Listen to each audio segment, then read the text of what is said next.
सभी को हरे कृष्ण, राधे राधे। आप सभी का स्वागत है मेरे YouTube चैनल श्री राधा माधव रसामृत में।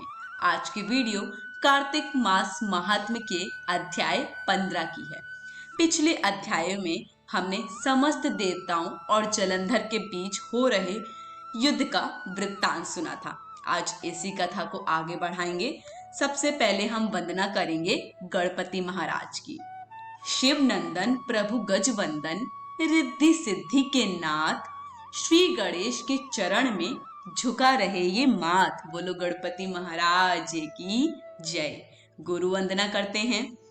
या तन की सारे करूं, प्रीत जुपासे लाल, सतगुरु दांव बताइया, चौपर रमे जमाल। बोलो गुरु महाराज की जय। कथा शुरू करते हैं। नारद जी बोले, शिव जी के गढ़ वीरभद्र को गिरा देखकर भय से चिल्लाते हुए शिव जी के पास गए। कोलाहल सुनकर शिव जी बैल पर चढ़कर हंसते हुए संग्राम में आए।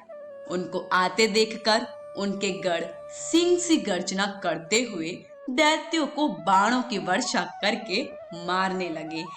महादेव जी को देखकर दैत्य ऐसे भाग गए जैसे कार्तिक व्रती को देखकर पाप भाग जाते हैं। जलंधर अपने दैत्यों को भागते देख बाणों को छोड़ता हुआ महादेव जी के ऊपर दौड़ा। शुंभ, निशुंभ, अवमुख, कालनेमी, बलाहक, खंग, रोमा, प्रचंड, घसमर इत्यादि उसके साथ थे। शिव जी ने अपनी सेना को बाणों से ढका देखकर दैत्यों के बाणों को काटकर अपने प्रचंड बाणों से उन्हें व्याकुल कर दिया और अनेक दैत्य पृथ्वी पर गिरा दिए। उन्होंने खंट बाण से बलाहक दैत्य के सिर के 2 टुकड़े कर दिए। घसमर दैत्य को फांसे से बांधकर भूमि में गिराया। कुछ दैत्य बैल के सींग से मारे गए।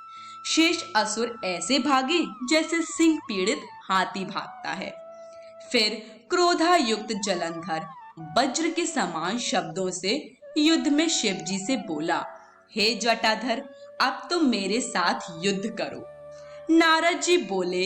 यह कहकर जलंधर ने महादेव जी पर पहले एक साथ 70 बाण से फिर अपनी गदा का प्रहार किया।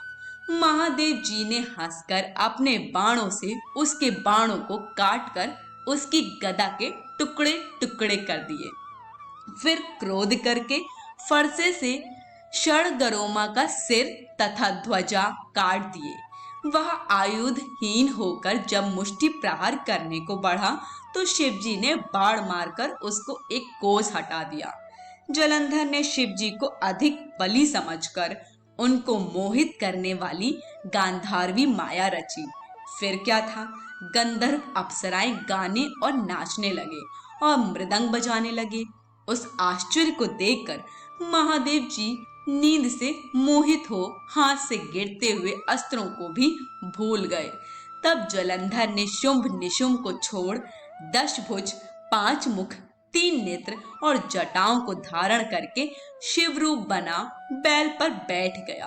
पार्वती जी रुद्र को आया जानकर सखियों के बीच से उठकर दर्शन के लिए आईं। तब उसने सुंदर पार्वती को देखकर वीर्य छोड़ दिया और जड़ हो गया।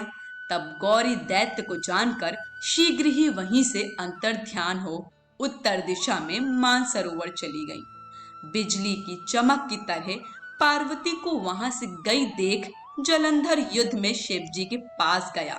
पार्वती ने उसी समय विष्णु का स्मरण किया, सो विष्णु ने पास आकर उन्हें दर्शन दिया। पार्वती बोली, विष्णु, जलंधर दैत्य का किया दुर्मति का कर्म क्या आपको नहीं मालूम है? श्री भगवान बोले, जैसे वह तुमको छलने आया है इसी प्रकार हम भी उसकी स्त्री के साथ छल करेंगे, क्योंकि उसकी स्त्री पतिव्रता होने से वह मारा नहीं जा सकता। नारद जी बोले, विष्णु भगवान यह कहकर जलंधर के नगर को गए और रुद्र गंधर्व समेत युद्ध में स्थित रहे। दैत्य की माया हटने पर शिव जी को बोध हुआ। महादेव जी ने क्रोध युक्त हो जलंधर पर चढ़ाई करी। तब उस दैत्य ने भी शिव जी को बाणों की वर्षा से ढक दिया। आज की कथा यहीं समाप्त होती है। आगे की कथा को आने वाले वीडियोस में श्रवण करेंगे। तब तक वीडियोस को ज़्यादा से ज़्यादा लाइक, शेयर, कमेंट करिए। चैनल को सब्सक्राइब करना बिल्कुल मत भूलिए और साथ ही साथ कार्तिक के बहुत ही उत्तम समय को सिर्फ और सिर्फ हरि भक्ति में ही व्यतीत करिए। सभी को हरे कृष्ण, राधे राधे।